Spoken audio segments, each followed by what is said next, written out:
This video is sponsored by V-Guard. आप बताएं। Sir हवा नहीं है। राजस्थान में चुनाव जो हो रहा है, इस जो 5 साल में पिछले 5 साल का कार्यकाल रहा कांग्रेस का, इसमें इन्होंने क्या क्या दिया। 17 बार तो पेपर लीक कर दिया। आप जिस यूनिवर्सिटी में हो, युवाओं की बात होनी चाहिए यहाँ पे। यहाँ पे सुबह से शाम मेहनत करता है बंदा, रोजगार मिल रहे नहीं है। पेपर आता है, पेपर देने जाते हैं तो बाहर पता लगता है कि पेपर आउट हो गया। दूसरी बात भ्रष्टाचार हो रहा है। तीसरी बात महिलाओं पे अत्याचार हो रहा है। इन्हीं का एक मंत्री बोलता है विधानसभा में कि क्या बोलते हैं, राजस्थान तो मर्दों का प्रदेश है। ऐसे भ्रष्टाचारियों को तो मंत्री बना रखा है, तो कैसे रिपीट होगी सरकार? सरकार की हवा नहीं है, बिल्कुल कांग्रेस नहीं आएगी। सुपड़ा साफ हो जाएगा इस बार। और इनके मंत्री, इनके लोग और इनके एमएलएज में लड़ाई हो रही है। कोई मानेसर जा रहा है, कोई कहाँ जा रहा है। इनमें कोई एकता नहीं है। कहाँ से सरकार आएगी, कहाँ से रिपीट होगी? सरकार रिपीट होने का कोई चांस नहीं है। फ्री में रेवड़िया लूण पतकाली फ्री में देने से वोट नहीं मिलते। वोट वो बीजेपी की उम्मीद लग रही है। बीजेपी आएगी क्लियर मेजोरिटी से। बहुमत आएगा। बहुमत आएगा। 125 प्लस सीटें आएगी बीजेपी की। यार नोट कर लेना, आप लिख लेना। नहीं, अरे यार यहाँ नहीं, इनकी बात सही है, लेकिन साहब देखो भाई, इतने बात मुद्दों पे होनी चाहिए ना। आप यूनिवर्सिटी की बात कर रहे हो, यहाँ पे स्टूडेंट की बात कर रहे हो। इनसे सबसे पूछ लो पेपर आउट नहीं हुए क्या राजस्थान में? पहली बात मैंने यहीं से शुरू की थी। इन्होंने सुनो, कांग्रेस सरकार एक 3600 पे ग्रेड से जितनी भी नीचे की नौकरी है ना, उनके लिए एक सीईटी का एग्जाम लेके आई है। सीईटी कराए 2 साल होगी और उनकी उसकी एंट्रेंस करवा लिया। उसके बाद में एक भी एग्जाम नहीं करवाई। एक भी एग्जाम जिसने भी, सर मेरी बात सुनो। अरे यार यहीं की बात नहीं है, उत्तर प्रदेश में भी करा लिया, एक भी वैकेंसी नहीं है। नहीं सर, जो मान ली जाए कई साथी ऐसे हैं लाइब्रेरी में जो आते हैं जिन्होंने बीएड नहीं कर रखी, वो नॉन टीचिंग वैकेंसी देखना चाहते हैं। उनकी 2 साल से एक भी भर्ती नहीं हो रही। फॉर्म भराए 1 साल हो गए। यार मैं तो हमेशा युवाओं की बात करता हूँ। एक बात बताओ कि पूरे बीजेपी में कौन सा भर्ती होगी? कांग्रेस ने तो बीजेपी से ज्यादा करवाई है भर्ती। रियली लाइक इट यार। स्टेबलाइजर का खर्चा? टॉप एंड एलईडी टीवी है, स्टेबलाइजर की जरूरत ही नहीं है। अच्छा, फिर तो उसकी जरूरत पड़ेगी। इतनी महंगी टीवी लेकर स्टेबलाइजर नहीं लोगे तो फिर प्रार्थना की जरूरत तो पड़ेगी ही ना। सिर्फ एक फ्लक्चुएशन आपकी महंगी एलईडी टीवी के पार्ट्स को डैमेज कर सकता है। उसे सुरक्षित रखें वी-गार्ड स्टेबलाइजर के साथ। V Guard, India's number 1 stabiliser. Congress ने बीजेपी की अपेक्षा ज्यादा करवाई है ना भर्तियां।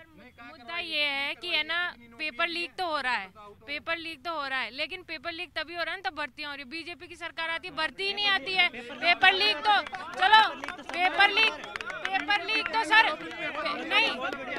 मेरा ये मुद्दा है कि पेपर लीक तभी हुआ है ना जब भर्तियां आई है। जब भर्तियां ही नहीं आएगी तो क्या करेंगे? लेकिन एक बात ही फिर अपने को दे। एक मिनट अरे एक मिनट मैं, अरे हल्ला गुल्ला करने मैं ऐसे नहीं करता हूँ। एक आदमी बोलो, एक आदमी बोलो, एक प्लीज भाई साहब, एक आदमी बोलो। मैं 1 मिनट में एक आदमी बोलो। मैं अकेला आदमी हूँ तो मुझसे एक आदमी बात करे तो मैं, आप जो बात कह रही थी कि वैकेंसी आ रही है तब एग्जाम हो रहे तो पेपर लीक हो रहे, ऐसी वैकेंसी की ज़रूरत क्या है जब पेपर ही लीक हो जाए और अगर पारदर्शी तरीके से नौकरी लोगों को न मिले। देखिए कई बार ऐसा होता है, मैं भी एक कॉम्पिटिटिव एग्ज़ाम्स में अपीयर हुआ हूँ, लेकिन हमारे ज़माने में ऐसा नहीं होता था। लेकिन मैं सोचता हूँ कि अगर लड़का एग्ज़ाम दे रहा हो एग्जामिनेशन सेंटर में और पहली ही पारी में एग्ज़ाम दे के वो बाहर आए और उसे पता चले कि ये पेपर लीक हो गया और व्हाट्सएप से इतने सेंटर में पहुंच चुका है, तो उसके ऊपर क्या बीतेगी। और कई मामलों में आपको मैं बताऊं, मैं बार बार इस बात का जिक्र करता हूं कि उत्तर प्रदेश की सब इंस्पेक्टर की भर्ती प्रक्रिया हुई, उसमें उत्तर प्रदेश की पुलिस ने ही नकलचियों को पकड़ा जिन्होंने 3 मिनट 4 मिनट 5 मिनट में पेपर हल कर दिया था। उन्हें पकड़ा, अरेस्ट किया, जेल भेजा, लेकिन वो भर्ती प्रक्रिया रद्द नहीं की गई और वो स्टूडेंट अभी भी सीबीआई की जांच के लिए मांग कर रहे हैं, लेकिन वो भर्ती प्रक्रिया पूरी हो गई और उसको रोका नहीं गया। तो यार ऐसे कर देना कि वैकेंसी आई है, पर्चा लीक हो रहा है, कोई बात नहीं है, तो आप इसको। सर मैं ये मानती हूँ कि पेपर लीक होना एक हर स्टूडेंट के ऊपर ऐसा घात है कि हम 12-12 घंटे यहाँ पढ़ते हैं और फिर वहाँ जाके ऐसा लगता है कि कोई ने 25 लाख रुपए दे दिए और पेपर ले लिया। परंतु जैसे हम देखते हैं कि नर्सिंग विभाग की भर्ती 2008 में आई थी, उसके बाद अब सरकार में आई है, तो अब जब पेपर आपने 5 साल में एक भर्ती नहीं निकाली है कोई भी, तो हम उसकी सरकार का साथ कैसे दें? पेपर लीक हो रहा है, उसके ऊपर गवर्नमेंट ये कह रही है कि भाई हम, हाँ कि भाई पेपर लीक हुई है, लेकिन लेकिन है ना अब जो पेपर लीक हुए हैं उनके घर टूटे हैं। आप देख के आइए गोपालपुरा के अंदर जिन्होंने लोगों ने पेपर लीक किया था ना, उनका है ना बुलडोजर से घर ढाया गया है और है ना 10 साल की जेल की गई है, 2 करोड़ रुपए का जुर्माना लगाया है। तो कानून तो बने और ये मैं मानती हूँ, पर जब धरती नहीं आएगी तो फिर हम क्या करेंगे उस सरकार का। अच्छा, आप एक बात हाँ बोलिए, कुछ कहना चाह रहे हैं? मैं ये कह रहा था कि भर्ती निकालने के बाद में जो पेपर लीक हो जाए तो परीक्षा कैसी हुई? परीक्षा तो हुई नहीं ना, उसको परीक्षा कैसे कह देंगे? परीक्षा ही नहीं। तो मैं कह रहा था। बहरहाल आप ये बताइए, एक मोटे तौर पर 30% जो आबादी पूरे देश की है वो 30 साल से कम की है। उसमें ज़्यादातर को माना जाता है कि वो शिक्षा में है और उच्चतर शिक्षाओं में है, खासकर यूनिवर्सिटी जहाँ मैं खड़ा हूँ। यहाँ यूनिवर्सिटी के स्टूडेंट्स की उम्र 18-19 से लेकर 26, 27, 28 तक की मानी जाती है। तो इस वर्ग के युवाओं में राजस्थान के सबसे बड़ा मुद्दा क्या है? सरकार के प्रति उनका आक्रोश है या न्यूट्रल है या समर्थन है? ज़्यादा क्या है? देखो, बाहरी दिखावे पे कुछ भी हो सकता है, लेकिन सबके मन में पेपर लीक की जो वेदना है वो ज़रूर है। सबको पता है कि पेपर लीक भी हुए हैं और उसमें बहुत सहन करने को मिला, क्योंकि एग्ज़ाम सब देते हैं। तो हम तो ये भी कह रहे थे कि चलो कोई बात नहीं, इतने एग्ज़ाम दे लिए, इतने पेपर लीक हो गए तो एक फॉर्म वो भी भर लिया जाए जो कभी लीक नहीं होता, 5 साल में आता है। तो और क्या, MLA का फॉर्म भर लिया जाए फिर, और क्या होगा? वो भरेंगे, शुरुआत करेंगे 2028 में। ऐसा ही करना पड़ेगा, फिर क्या करें? अरे यार, देश के युवा अगर राजनीति में आए और अपनी मेहनत से जमीनी संघर्ष करके, इससे अच्छी चीज हो ही नहीं सकती। तो लेकिन दिक्कत क्या है कि अब तो जो किसी भी तरीके से पैसा कमा ले रहा है, खूब बढ़िया नर्सिंग होम चल रहा है डॉक्टर का, खूब पैसे जब उसके पास हो जा रहे हैं, पहले वो होर्डिंग लगा रहा है होली दिवाली की मुबारकबाद के, और उसके बाद वो टिकट लेने चला जा रहा है और उसे मिल भी जा रहा है। वो धोख खाने का जो परंपरा चली है ना, धो खाने की परंपरा है, जो पीछे पीछे घूमने की, फोटो डाल, उससे ये बेड़ा गर्क होता है।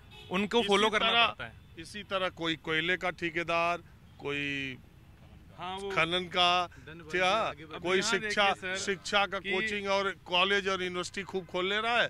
जब सब धन कमा ले रहा है तो फिर वो कुर्ता पजामा पहन करके नेता बन जा रहा है। इस कैंपस में ही बात कर लूं मैं, इस बिल्डिंग के पीछे बिल्डिंग है, एक नई बनी है और 2016 में शीला पट्टिका लगी हुई है उसमें, और अभी पिछले साल मुख्यमंत्री जी ने उसको अनावरण भी कर दिया, उद्घाटन कर दिया।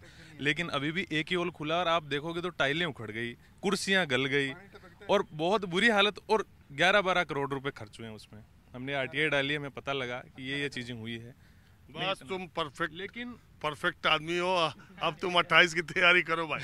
लेकिन अभी भी लाइब्रेरी, और जो जिस दिन CM साहब आए थे, हमारे छात्र संघ अध्यक्ष भी थे, एक बात बताता हूँ, वो जो फरियां लगाई थी, जो अशोक के पत्ते की जो बेल बूटियां वो बना के जो लगाई थी, वो आज तक वो भी नहीं उतरी है। तो मैं कैसे मान लूंगा कि कब चालू होगी? अभी क्या कोई भविष्य? एक बात बताओ, अगर तुम्हें विकल्प मिले 28 का चुनाव लड़ने के लिए, तो तुम्हारी कौन सी पार्टी? लड़ सकते हैं। अरे और क्या, बिल्कुल लड़ सकते हैं, इसमें हंसना क्या? यही हंसी मार देती है और इसी में दूसरे मजा ले रहे हैं। हम 50% से ज्यादा यूथ पॉपुलेशन है, वहाँ रिप्रेजेंटेशन कितना है? 4, 5, 7, 10 MLA होंगे ज्यादा से ज्यादा। इस बार टिकट दिए तो कांग्रेस में, या मतलब कांग्रेस के या बीजेपी के, किसी भी, हर पार्टियों के युवा मोर्चा होते हैं या यूथ विंग होती है, कितने लोगों को टिकट देते हैं? 1-2 को देके खुश कर देते हैं, जो प्रदेशाध्यक्ष टाइप के लोग होते हैं, बड़े होते हैं, जो किसी की चाटुकारिता या तो थोड़े पास होते हैं या फिर ज्यादा ही संघर्ष कर लिया होता है, उनको भी मिल जाती है। किसको देते हैं? अब आप पूछिए, क्या पूछ रहे थे? मैं कह रहा हूँ कि अगर 28 में तुम्हारे पास विकल्प हो इलेक्शन लड़ने का, तो आप कौन सी पार्टी को प्रेफर करेंगे? नहीं, जरूरी थोड़ी है पार्टी को ही प्रेफर करें, पार्टी हमें प्रेफर कर ले, क्या पता।